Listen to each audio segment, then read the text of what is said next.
在2周后即将举行的新一届韩国总统选举可谓是变数频频，被媒体称为最难预测大选。目前最热门的候选人是执政党共同民主党总统候选人、前京畿道知事李在明，以及最大在野党国民力量党总统候选人、前检察总长尹锡悦。最新民调结果显示，尹锡悦支持率领跑，与第2名的李在明渐渐拉开距离。不过，这2大热门候选人长期丑闻缠身，一度导致民意摇摆不定，支持率难分高下。在这种背景之下，尹锡悦的胜算究竟有多大？在未来2周，韩国是否有可能爆发黑天鹅事件呢？来洞察关键。韩国东亚日报发表最新民调结果，共同民主党候选人李在明和国民力量党候选人尹锡悦的支持率分别为36.4%和43.3%，两人的差距为6.9个百分点。排名第3的国民之党候选人安哲秀的支持率为9.9%。有不少分析认为，第3方力量安哲秀是本次选举最大的变量。今年60岁的安哲秀学医出身，获得了首尔大学医学博士学位后，跨行创办计算机杀毒软件企业，被誉为韩国的比尔盖茨。2011年投身政界，他凭借正面形象和横跨教育界、商界和政界的丰富履历，收获了部分年轻选民的青睐。不过，安哲秀还有一个外号叫安撤收，因为哲秀和撤收在韩语中同音。这个外号是用来讽刺他屡次在选举中为他人做嫁衣的举动。2011年首尔市长补选中，他中途退选，选择支持进步阵营的朴元淳。2012年总统大选时，安哲秀的民意支持率一度与朴槿惠旗鼓相当，但由于种种原因，他转而支持文在寅。2021年首尔市长补选时，安哲秀再次半路刹车，以推单一选举人的方式，将参选机会让给了党内竞争对手吴世勋。本次大选中，2大热门候选人长期丑闻缠身，导致民意摇摆不定，支持率难分高下。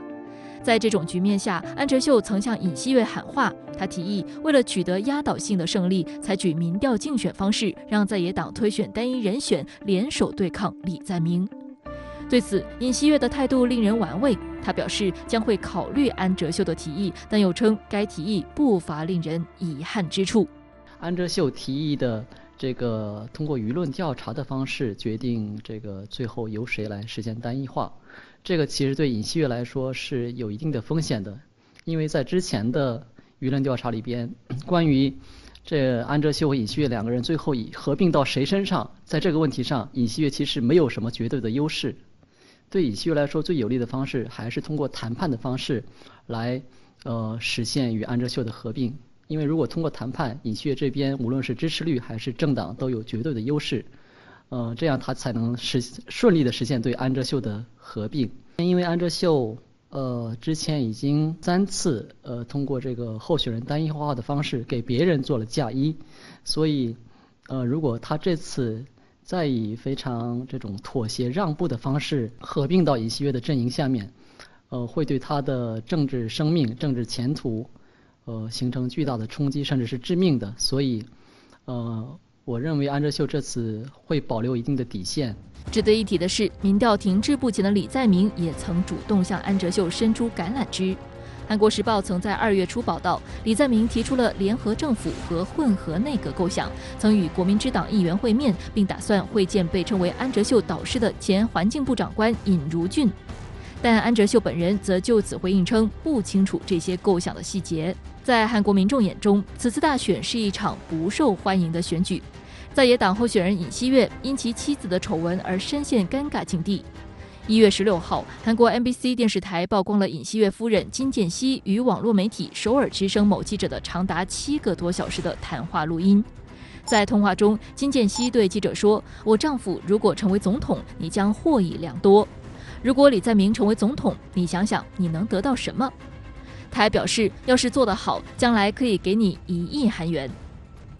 1月24号，韩国网络媒体节目《开放的共鸣 TV》和首尔之声再次公布金建熙通话记录。记者李某说道：“听认识的道士预测，尹锡悦将成为总统，但是尹锡悦一进到青瓦台，就应该把迎宾馆搬出去。”金建熙马上回答称：“对，应该搬出去。”青瓦台迎宾馆是迎接国内外贵宾的场所。金建熙的言论意味着他也认为迎宾馆风水不好，才导致历届总统卸任后都遭遇了不幸之事。据韩媒报道，尹锡悦本人也被曝迷信巫术，甚至其竞选团队也疑似有巫师参加。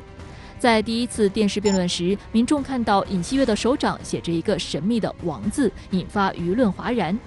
值得一提的是，遭弹劾的韩国前总统朴槿惠通过秘密听取自己的亲信崔顺实的建议，最终导致亲信干政。而崔顺实的父亲是一名知名的韩国萨满巫师。从这一点来看，尹锡悦夫妇与巫师挂钩的行为令人担忧。另一方面，近期死亡阴影似乎也一直笼罩着韩国大选。1月13号，韩国多家媒体报道称，李在明律师费腐败疑云举报者李某1月11号被发现在酒店离奇死亡，这已经是涉及李在明丑闻死亡的第3个人。李在明去年宣布参加总统竞选之后，先后被爆出牵涉一宗贪腐案和一宗行贿案。相关报道指出，李在明在2010年至2018年担任城南市市长期间，被怀疑收受贿赂。根据韩国媒体的报道，最近身亡的李某曾向一家民间组织提供文件材料，指认李在明的辩护律师在一起诉讼案中获得巨额酬劳，包括3亿韩元现金和价值20亿韩元的股票。韩国警方公布的尸检报告推测，死者李某的死因为主动脉破裂，并患有心脏肥大等慢性病。然而，死者家属却表示，从未听死者提过心脏病或糖尿病。为了从丑闻风波中脱困，李在明展开了一系列动作。2月7号，李在明前往韩国前总统卢武铉墓地，上演了一番跪地哭墓的大戏。根据画面显示，李在明双脚跪在卢武铉的墓前，双眼紧闭，紧接着弯腰低头开始大哭，还一度哭到全身抖动。他自述想到了卢武铉跳下悬崖的瞬间，因此情绪相当激动。사람 사는 세상을 만드는 꿈은 노무현의 꿈이었고 문재인의 꿈이고 그리고 저 이재명의 영원한 꿈입니다, 여러분. 저는 从李在明这个角度来看，因为李在明的这个身世也有一定的传奇色彩，也是和卢武铉一样，通过在底层打拼，一步一步这个走上这个成功的一个政治生涯，有这么一段共同的历史。所以李在明这种举动呢，其实可能意图在于引起选民的一个共鸣。卢武铉已经过世将近13年，但他仍是韩国人民眼中最清廉、好感度最高的前总统。有媒体讽刺李在明作秀意味明显，只怕会用力过猛，遭人讨厌。2月15号，韩国总统选举开启巡回拉票大战当天，就接连发生3起安全事故，为今年的韩国大选又蒙上一层阴影。2月15号上午，改装加高的竞选宣传车辆在试图进入釜山一处地下车道时触顶翻车。下午，3名参与拉票活动的工作人员疑似中毒，致2死1伤。2月15号下午5时20分许，国民之党总统候选人安哲秀的竞选大巴停靠在韩国中京南道天安市一所百货商店门口。50岁的大巴司机和63岁的地区选举委员坐在车内昏迷不醒，移送至医院后抢救无效死亡。事发时，大巴外挂着 LED 显示屏，该屏幕由设在行李舱的发电装置供电。大巴整体上被竞选海报覆盖，通风极差，仅驾驶室一侧留有窗户。警方认为2人的死因可能是车辆自备发电装置启动后引发一氧化碳中毒。就在这起事故发生前约45分钟，国民之党另一辆在江原道元州市拉票的大巴司机也因昏迷被送往急诊室，仍未恢复意识，病情危重。其儿子金某2月16号上午接受采访表示，经过重症监护室内的高压治疗，其父亲已从4级煤气中毒转缓至2到3级，但仍需经过72小时的低温治疗才能够最终确定其状况。按照韩国竞选活动的习惯，在3月9号正式投票以前，执政党共同民主党李在明、在野党国民力量党尹锡悦等14名总统候选人将在22天内周游韩国各地，为自己争取选票。同时，各政党会派出数百辆卡车或巴士等，辗转各个角落，播放候选人的演讲视频等，与选民进行沟通。这些车辆通常会加装 LED 屏幕、音响喇叭等，并配上自备发电装置，供电过程中会生成较高浓度的一氧化碳。通常来说，政党会选择开放式的小型厢式货车，因其租赁费用相对较低，还可方便议员坐在车厢中进行宣讲。不过，国民之党今年选择的45座大型封闭巴士，间接导致了事故的发生。当晚，安哲秀接连去到2个灵堂进行追悼、慰问遗属。国民力量党总统候选人尹锡悦也去到现场进行悼念。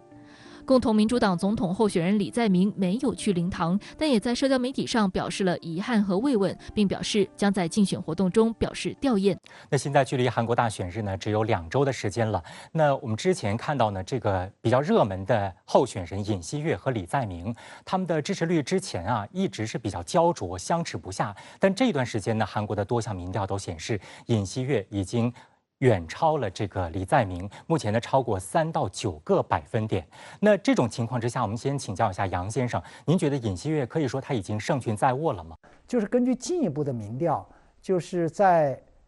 支持尹锡悦的这个选民当中，居然有41%的这个受访者说，你为什么支持尹锡悦呢？原因非常简单，说为啥呢？是因为我现在就想换个政党。就是这个执政党已经5年了，再换一个党上了，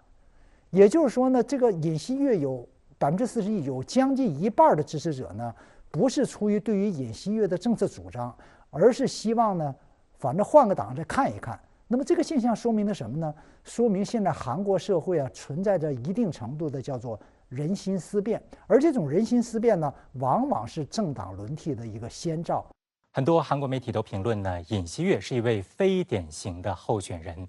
我们的确注意到他有很多出格的言论，比方说他鼓动这个性别矛盾，包括煽动对华情绪，还有韩朝对抗等等。他的妻子呢，前段时间也被爆出了很多丑闻。但是就是这样的一位竞选人，他这一路竞选下来，可以说是一路绿灯。李先生怎么来看这样的一个情况？那韩国民众觉得他的优势到底是在哪里？他呢，现在被这个文在寅任命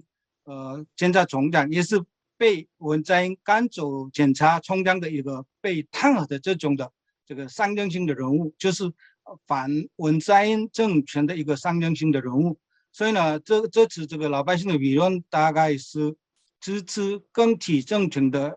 比例比持续继承政权的还高。所以这样情况之下呢，虽然尹锡悦是被点名的，但是呢，他这次选举当中，支持率保持这么高，领先的这个理由是在这里。我们现在来说一说排名第3的在野党的这个候选者安哲秀。安哲秀此前一直想跟尹锡悦进行合作，但是等了一段时间答复之后呢，20号的时候，安哲秀终于有点心灰意懒了，说他不能再等下去了，要独立参选。我们知道此前这个李在明也曾向安哲秀抛出了橄榄枝，提出了组建这个联合执政，然后组建混合内阁这样的一个构想。那李奎泰先生，您觉得安哲秀会否跟李在明进行合作，成为那个造王者？目前安哲秀，他的支持率大概是保持接近低一点，就是6%到8%左右之间。所以这个6%到8%之间呢，如果给尹锡悦的话呢，尹锡悦就是支持率大概是55%左右。如果是李在明的话呢，这个45%左右的。所以呢，这个安哲秀呢变成刚才说的造王者的这个角色是可以的。但是很多人这个观察说，安哲秀的这个说出来的目的是希望更替政权，那尹锡悦的也是更替政权，这个两家的这个合作可能性比较大。李在明方面一直要求安哲秀也要合作，但是安哲秀今天已经说了，李在明是道德性方面没办法当候选人的人，所以他是就是明确说了，李在明跟关系是不会合作的，所以他还在观望这个整个趋势的变化。2月15号起，本届韩国总统选举进入到拉票阶段，14名总统候选人开启了紧张的全国拜票之行。为了赢得选民好感，各党派候选人使出了浑身解数。李在明竞选团队发布一条名为“信”的电视广告，以致信给讨厌李在明的人的方式先抑后扬，点出其经济总统的选举优势。而尹锡悦则瞄准了韩国年轻人，制造出了一个 AI 尹锡悦。严肃的外表配合风趣的语言和俏皮话，逗乐了选民，在网络上是迅速走红。在冲刺阶段，各位候选人的拜票方式各有什么样的侧重点？究竟哪些政策纲领最能够打动选民的心呢？来洞察关键。2月21号晚8点，首尔 MBC 电视台播出第3场韩国总统选举电视直播辩论，这是中央选举管理委员会主办的首场电视辩论。执政党共同民主党李在明、在野党国民力量党尹锡悦、正义党沈相丁和国民之党安哲秀展开了对疫情下的经济对策、下届政府的经济政策方向为主题的辩论。目前这个电视辩论对韩国大选选情也是有很大的这个影响，因为这个各个候选人他在这些议题当中的这个交锋，往往会给这个韩国选民一个非常直观的一个呈现。当然，我们说有一些选题上，我们说这个像李在明他可能就不太占优势，在其他一些议题上，这个尹锡悦他也不占优势。所以说，有的时候我们看这个相互之间吧，各有得分，也有失分。韩国统计厅2015年数字显示，大约有36.4万韩国家庭生活在地下室，其中首尔有23万户。过去40年，韩国房价已暴涨100倍。其中，号称富人区的江南区每平方米平均房价更是超过了33万元人民币。现任韩国总统文在寅在上任之初便承诺要全力控制房价，但事与愿违。2021年1月11号，文在寅在新年致辞中第一次就未能抑制房价上涨道歉。不过，令文在寅意外的是，2021年首尔的房价在总统频繁的道歉声中暴涨了至少20%，房租价也比2020年涨了20%左右。这也导致文在寅支持率一度跌至32%。在去年11月21号举行的与国民对话电视直播中，文在寅还公开承认任期中最遗憾的事情是房地产问题。因此，候选人的房地产政策是本次大选的热门话题。总统候选人这么重视房地产政策，是因为根据多家韩媒的分析，18岁到39岁青年群体票仓走向成为此次选举的关键。他们在韩国被称为2030青年群体。在2020年举行的第21届国会选举中，该族群选民占比达34%，仅次于40至59岁族群的38.7%。受疫情影响，韩国2021年上半年出现了25.4%的失业率。韩国经济研究院曾于去年11月发布各年龄段体感经济痛苦指数，以去年上半年为基准，15到29岁的青年层体感经济痛苦指数为27.2%，创下了7年来的最高值。经济痛苦指数是消费者物价上涨率加上失业率所得出的指标，以评估民众的实际经济压力。因此，现在的韩国年轻人对此次大选普遍不抱什么信心。作为2030青年群体的一员，徐秀珍指出，现在韩国80后、90后心仪的候选人有所不同。90后他们比较支持尹锡悦，80后吧，他们更关注在明。因为文在寅总统他特别强调这个公正性的问题，然后男生他们觉得以前他们的机会和现在的机会就是不同了。2月23号是本届韩国大选海外韩国人投票的第1天，徐秀珍对深圳卫视记者表示，早上已经投票，但没有长期关注国际政治的韩国年轻人投票热情并不高涨。就是提前要报名，然后我去大使馆去投票，然后那个票会发送到韩国，然后3月9日进行投票以后，大家都看那个结果。其实这次大选提出了很多负面的现象嘛，他们就不想投票。第1号、第2号，他们觉得都没有什么很大的差别。韩国盖普洛春节前进行的调查显示，18岁至29岁青年群体对李在明的支持率为14%，对尹锡悦的支持率为31%，而30多岁的受访选民中，38%支持李在明，27%支持尹锡悦。值得注意的是，2030青年选民表示没有支持对象或不清楚的受访者最多，占比达33%。与此同时，随着大选临近，执政党和在野党以撒钱为承诺拉拢选民的情况愈演愈烈。李在明最近承诺保障每年100万韩元的青年基本收入，外加他此前发表的任期内100万韩元基本收入公约，意味着如果他担任总统，19到29岁青年每人可领取200万韩元，约1万元人民币。政府还表示，将以2030一代为对象，以低息最多保障1000万韩元的贷款。尹锡悦则承诺将对低收入层青年提供每月50万韩元，约合2700元人民币，最长8个月的青年医药保障金补助，人均每年达400万韩元，约合2万元人民币，并将考虑实施每年国家补助250万韩元，约合13000元人民币限额金额的青年腾飞账户。此外，由于疫情下韩国经济复苏缓慢，李在明团队决定1月底先向55家私营企业和小企业支付500万韩元的损失补偿费，先进行补偿，在大选后再确定损失与否并进行清算，这是以前从未有过的做法。这是因延长保持社交距离对个体户的支援，引起了大选前撒放现金的争议。在这一项政策承诺上，可能李在明他相对更有优势，因为我们知道这个李在明所属的这个共同民主党，他在韩国国会拥有的这个席位是非常多的，那230个席位，基本上是可以操控这个韩国国会的像这种财政预算案的通过。当然，我们说这个撒钱的方案也有可能在未来是不可持续的，因为我们知道在这个疫情期间，现在韩国的国债这个不断的攀升。目前韩国国内的新冠疫情可以说是非常的严峻，上周我们看到连续好几天日均确诊都超过了10万人次。那这样的一个情况，韩国民众是怎么看的？李先生，您觉得这个候选者在这个问题上的表态，会对他们接下来的选举会有什么影响？目前这个 Omicron 的那个感染力非常严重。2个候选人就是不同的意见，比如说尹锡悦说主张给专家来主导这个防疫工程，李在明就是他把文在寅的这个防疫工程跟自己的要有一点距离。现在的这个感染的这个疫情的这个情况越来越恶化的话呢，有一个情况是文在寅政府的防疫工程失败，等于是执政党的李在明候选人不利的。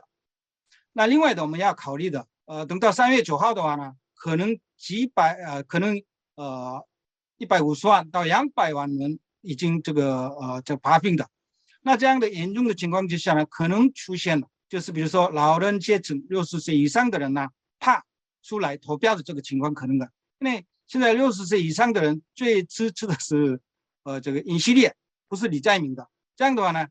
投票率变低。然后呢，可能李在明有利的这个情况会出现的。目前韩国已经举行了3次总统大选的电视辩论。韩国的选举的电视辩论呢，往往出现的是一种多人参与的一种大混战的情况。那李先生，您怎么来看这样的一个情况？这是否会削弱这些参选者他们充分的表达自己的竞选理念？而这种电视辩论的方式，对于韩国民众的吸引力、影响力还有多大？对于这些总统候选人来说，利用这个电视辩论可以增加他的人气度，同时可以改变他的劣势。比如尹锡悦第一次参加电视辩论的时候，韩国选民觉得他的这个反应比较的平淡，没有办法应付李在明的质问。那么通过努力的练习，第2次电视辩论的时候，韩国的选民觉得他的口才进步了很快，而且可以从容应对李在明的质问，这个就使得尹锡悦在韩国选民中的人气极高。有分析认为呢，18岁到39岁年轻选民是本届韩国总统大选这些候选者他们要争取的一个主要对象，也是他们的一个主战场了。那目前啊，杨先生，根据您的观察，您觉得现在韩国的年轻人，这些年轻选民跟上一届的老一辈的选民相比，在政治倾向上有什么样的不同？李在明这是属于我刚才讲到这个左翼的，在同尹锡悦这种代表着传统右和极端右的这个候选人竞争当中啊，在这段年龄人，就是这个18到35，就你说这段，这个上面呢，应该讲由于整个韩国社会的变化，那么在争夺年轻人这一块上呢，应该说进步主义势力它是处在一个劣势，而这个尹锡悦的这种保守主义势力它是处在这个优势。这不在于尹锡悦本人，和李在明本人对于年轻人的吸引力如何？说现在年轻人当中多数呢越来越倾向于右翼，不是因为尹锡悦这个人他个人魅力有多强，然后把这个年轻人吸引来了，实际上是韩国的一种政治潮流。在刚刚过去的冬奥会上，韩国选手违规被罚等事件曾在韩国国内一度发酵，一些政客借机大肆煽动民间反华情绪，意图拉选票。对此，总统文在寅紧急灭火，罕见表态。中韩关系已经在过去30年里实现了飞跃发展，期待在接下来的30年里也能够建立更加成熟稳定的双边关系。两国需要持续加深经贸合作，让两国国民从中获益，尤其需要通过活跃人文交流，推动年轻一代增进相互理解，并建立友好感情。不过，大选在即，文在寅即将卸任，韩国外交的指挥棒也终将交到下一任总统手里。那么，现在的热门人选尹锡悦、李在明以及民调第3名的候选人安哲秀，他们的对华态度到底是怎样的？来看短片。一向以亲美亲日自诩的在野党总统候选人尹锡悦曾明确表示支持日本向海洋排放核废水，支持美国在韩国部署萨德系统。而与文在寅水火不容的尹锡悦还公开表示，文在寅政府的侵华政策将引发民众对中国的反感，也被执政党痛批无知。共同民主党选举委员会发言人姜善娥评论称，将国家间的外交关系用谁讨厌谁这种低水平言论进行单纯感情化处理，令人目瞪口呆。2月8号，尹锡悦在美国外交安保专刊《外交事务》杂志上发表文章称，构筑坚固的韩美同盟就是巩固韩国外交的中心轴。尹锡悦批判文在寅政府的外交安保政策，主张应重新整顿与中国的复杂关系。新时代的中韩合作应该以安保问题不能影响经济问题的原则为基础。他还明言，在中美竞争中，韩国应该站在美国一边，韩国应带头促进自由、开放、包容的印度洋太平洋秩序，主张积极参与美日印澳4方安全对话机制。有分析认为，由于外交事务在美国政界和学界具有很大的影响力，因此该文章具有尹锡悦向美国政界和舆论主导层广泛宣传自己外交安保政策的意义，也是在向美国纳投名状。现在对华政策已经是韩国大选的核心。尹锡悦他是保守党的候选人，那么韩国保守党一贯比较亲美的，然后反华的。第二个就是过去这5年文在寅政策，他认为也是缩小了韩国的战略空间，那么跟朝鲜的和平也没有完全实现，这些可能就是代表了这些部分保守选民的一个意向。看到反华言论能吸引选票，曾秉持不能看美国脸色行事的执政党共同民主党总统候选人李在明也开始打起了中国牌。而就在不久前的电视辩论中，他还强调应继续与中国的合作关系，并反对追加部署萨德。要知道，李在明一向以敢言直爽著称，他不仅曾将驻韩美军称为占领军，将撤销萨德部署的安排视为唯一的道路和答案，还明确拒绝在中美间选边站。现在大选不到1个月的，而且呢，最近中韩之间发生种种摩擦，所以在这个关键点上，那么各个候选人呢，我觉得都是基于实用主义。韩国不少反对党人士认为，李在明是在利用韩国民众因北京冬奥会而产生的反华情绪，为自己争取到更多的选票。支持度排名第3的安哲秀，则和尹锡悦一样，反对文在寅政府对华的3不原则，但没有尹锡悦那么激进。他主张与中国采取有原则的外交政策，也不愿在中美选边站，并表示希望能够借助韩国高科技发展，在中美之间扮演斡旋的角色。中韩关系是韩国最重要的外交关系之一，该议题在大选中也举足轻重。美国斯坦福大学亚太研究中心2月8号发布的一项抽样调查表明，有78%的韩国人认为有关中韩关系的政策将是大选投票时重要的考虑事项。而韩国舆论对于政治人物为吸引眼球、助推反华情绪的操弄，也开始出现反思的声音。韩联社社论指出，韩国政治圈的形态令人担忧，如此情况不利于国家长期利益。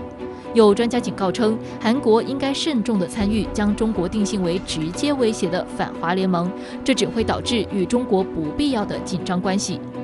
实际上，对于冬奥会开幕式上的所谓韩服争议，中国驻韩国大使馆发言人8号就以阐明立场表示，中国本就是多民族国家，包括韩服在内的传统文化既是半岛的，也是中国朝鲜族的。中方尊重韩国的历史文化传统，希望韩方也能够尊重包括朝鲜族在内的中国各民族人民的感情。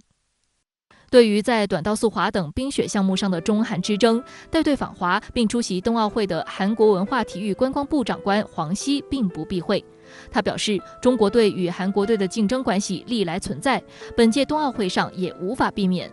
在冬奥会上争夺第一固然关键，但双方在竞争当中建立起合作与友谊更为重要。还点赞了中国在北京冬奥会上的防疫工作。而与黄熙一起出席冬奥会的国会议长朴炳熙在接受采访时，除了对本次北京冬奥会给予了高度评价之外，也趁机提出了两国合作的可能。他表示，这次冬奥会的安全和绿色这两方面让他印象深刻，认为韩中两国未来可以在可再生能源领域进一步合作。我觉得国会议长作为韩国政府代表来这个冬奥会是一个很有智慧的一个选择。那么首先他是有国会的议长嘛，那么也说明他是这个代表了两个党，无论是保守党还是进步党。那么值得注意的是，现在虽然对华政策上比较强硬，但是呢，没有总统候选人是不希望跟中国发展友好的关系，因为中国首先是我们的一个邻居，那么经济总量也非常大，是我们最大的一个贸易伙伴。尤其是过去10年、15年呢，要么是保守党，要么是进步党，都可能发现了靠一边是不可能这个实现半岛无核化的。那么同时需要中美在背后创造条件。中韩关系的健康发展其实也有利于半岛局势，但值得注意的是，今年开年就以制裁对导弹的方式开场的美朝互动，也给半岛核谈判重启、半岛局势转圜蒙上阴影。美国智库战略与国际问题研究中心近期发表报告称，已经确定了一个靠近朝鲜边境的军事基地，该基地可能用于部署洲际弹道导弹。外界分析，这很可能意味着双方对彼此都在失去耐心，或将由此步入竞相示强、互相施压的轨道。朝韩关系一直是文在寅政府外交政策的重中之重。2021年12月13号，正在对澳大利亚进行国事访问的文在寅在联合记者会上表示，韩国与美国、中国和朝鲜原则上已经达成一致，同意正式宣告1950年爆发的朝鲜战争结束。还有韩国媒体披露，韩美实际上已就终战宣言的文案达成协议。不过，未来韩国总统在对朝问题上可能更加强硬，这也为朝韩关系的走向增添更多不确定性。如今民调领先的尹锡悦曾表示，若朝鲜展开核岛挑衅，除了先发制人的打击之外，别无他法。但这一发言马上受到政界与专家的批评，指出尹锡悦对安保政策的理解不够。釜山大学普通社会教育系教授陈始源就批评道，大选候选人不致力于抑制战争、追求和平，反而主张先发制人的进攻，使国民陷入安保不安，是极其错误的行为。李在明则在社交媒体上发声，如果他当选下届总统，将研制不亚于萨德的远程地对空导弹系统，并通过侦察卫星和超微卫星24小时全天候监控，确保强有力的威慑和反击能力，同时进一步发展韩美同盟的延伸威慑战略，抵消对美国缩小核保护伞的部分担忧。李在明直接提及地对空导弹研发，韩美同盟延伸威慑战略反击能力尚属首次。分析认为，在尹锡悦提出追加部署萨德构想的情况下，李在明拿出有别于尹锡悦的解法，意在凸显注重国家安全事务的形象。不过，李在明在强硬之余，也提出了重启金刚山旅游和连接南北铁路及公路的公约，为未来继续走对朝友好路线留下空间。李在明呢，他很可能会推动这个美国总统拜登和这个朝鲜金正委员长的直接对话，也会要求美国放宽联合国对朝制裁。所以呢，这就说明李在明呢基本上会继承文在寅的进程这个政策。那么反过来呢，文在寅的过去5年对朝政策也一定程度上让韩国国民失望。那么比如说这个韩朝联络事务所的爆炸或者由于美国的阻碍，那么南北铁路连接事业也被中断了。所以呢，我觉得李在明会比文在寅采取更加强硬的对朝政策和无核化政策。那么尹锡悦呢，他是一个传统的保守人物，他们呢始终为加强韩美同盟，那么试图遏制朝鲜的核导弹能力，加强对朝经济制裁。值得警惕的是，朝核问题正在成为美国加深美日韩同盟的垫脚石。2月9号，美国国防部长奥斯汀和韩国防长徐旭及日本防长岸信夫通电话，讨论朝鲜的导弹威胁。报道称，美日韩防长同意继续协作对抗朝鲜导弹威胁，努力实现朝鲜半岛无核化。此外，美国还重申了对韩国的协防承诺，坚定不移。2月12号，韩国外交部长郑义溶、美国国务卿布林肯和日本外务大臣林芳正在美国夏威夷檀香山举行会谈，三方在联合声明中谴责近期朝鲜接连发射弹道导弹，并对此表示忧虑，敦促朝鲜返回对话，并宣称韩美日对朝没有敌对意图，将继续保持与朝无条件对话的立场，将继续保持紧密合作。声明不仅谈及朝鲜问题、乌克兰问题，还首次提及台海问题。有韩媒指出，声明中谈及朝鲜半岛问题的部分虽然所占比重最大，却没有实质内容。声明只字未提中国，却处处散发着牵制中国的信息。与此同时，美国政府也密切关注韩国大选选情和结果。据韩媒报道，韩美积极考虑安排拜登借赴日本出席四方安全对话领导人峰会之机，顺道访韩。若此次韩日之行敲定，这将是拜登去年1月就任总统以来首访日韩两国。据推测，拜登具体访韩的日期需要在其访日行程出炉后才能敲定。韩国下届总统将于5月9号就任，若拜登访日时间定在5月下旬，届时拜登将同韩国新任总统举行首脑会谈。梳理李在明和尹锡悦过去的言论呢，我们可以看到两个人在对待中美的态度上可以说是截然相反的。此前李在明呢，他的态度是比较中立的，而尹锡悦呢，比较强调多的就是韩美同盟。那在这样的一个背景之下，您觉得这个韩国的这个未来的对华政策会有什么样的变数吗？不管是反华色彩更强的人物当选总统，还是这个公正对待中国这样的色彩更强的人当选总统呢，他都面临着同样的一个现实，就是什么呢？中韩关系相互融合越来越深了。今年是中韩建交30年，那么想想30年前中韩交往这种程度和30年后交往程度，你就真想把这个反华反到底，把这个韩国从中国给它彻底切开，我想呢根本就做不到。因此呢，就是说你可以上台之前可以讲很多对中国的狠话，但是你当了家知道柴米贵的时候，你才能知道中韩关系的分量和中韩关系对于韩国切身利益的实际影响。因此呢，我想就是已经形成深度融合的强有力的中韩关系，是对任何潜在的反华人物的一个最有力的制约。这个事情呢，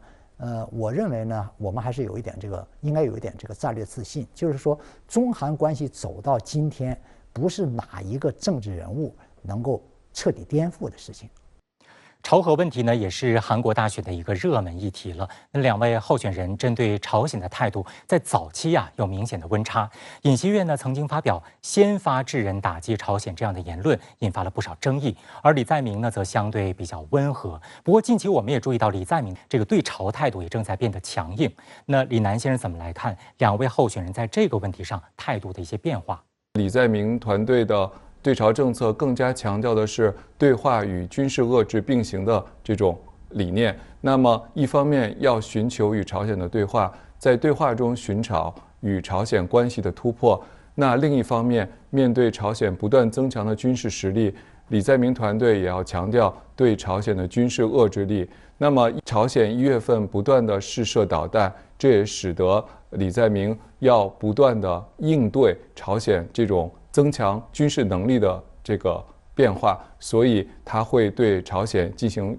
这个强硬的这种言论，也是为了迎合民众，赢得大选。那么尹锡悦的对朝政策更多的突出强化美韩同盟。那么如果尹锡悦执政的话，势必美韩同盟针对朝鲜威胁会不断的巩固，美韩军演会增加，韩国会对朝鲜进行更为强硬的政策。这样的话，朝韩关系势必恶化，朝鲜半岛将再次陷入到新一轮的恶性循环当中。近期呢，美日韩的外长、防长举行了一系列线上线下的这种会晤或者是沟通。那朝核问题都是一个重点议题了。那三国除了强调要在这个问题上加强协作之外呢，也都强调要通过继续推动对朝的一种外交接触。那杨先生，您觉得在这个问题上，在朝核问题上，美国能否把日本、韩国这两个小兄弟捏得更紧一些？在这个基础之上，您觉得有什么值得警惕的地方？现在呢，就是说，美国确实在加紧利用这个所谓朝鲜威胁呢，在调动韩日重新恢复情报合作，进而呢，在这个基础上推动实现美日韩三边军事同盟，就是我们常讲的，在东北亚呢也要打造一个小北约，就是我们必须警惕挂羊头卖狗肉，挂朝鲜核威胁这个羊头，卖坐实和扩大印太战略这个狗肉。表面上我是为了加强韩国安全，表面上我是为了加强日本安全，其实是为了加强自己的印太战略。大家都知道，地球人都知道，美国能设计和推动印太战略，那是因为中国，不是因为我因为想帮着日本更安全，我想帮着韩国更安全，所以我弄个印太战略。傻子都不这么想。近期呢，韩国方面已经确认了，美国总统拜登将在5月下旬访韩。从时间上来看呢，这个时间刚好是韩国大选已经结束了。那杨先生您怎么来看美国方面拜登他这样的一个安排有什么样的盘算呢？拜登的这个5月访问亚洲有一个非常重要的目的，不在韩国，是什么呢？就是要进一步的夯实、坐实那个所谓的印太战略。当然了，正好5月份了，那个新总统也出来了。不管谁当选，这拜登呢总得先混一脸熟。然后不管谁当选了，拜登一定跟这个新当选的这个目前还不知道的总统谈一件已经知道的事儿，就是你赶紧给我加入到印太战略，要像日本人那样的表现，把这个4角平台变成5角平台。所以呢，这个拜登5月访韩其实是对韩国是一次逼宫。就是你，美国、中国，你看吧，你看着办，你选谁，必须得选我，否则后果很严重。这种裹挟呢，我想在5月份是完全可以预期的。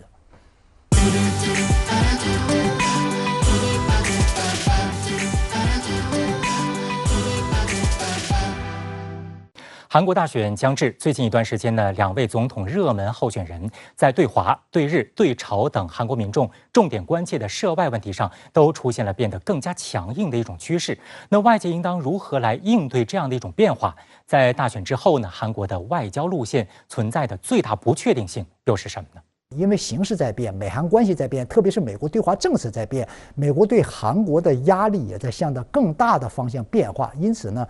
韩国对华政策当中的一些消极因素、负面因素一定会增加，而不管谁当选，这个情况都不会改变。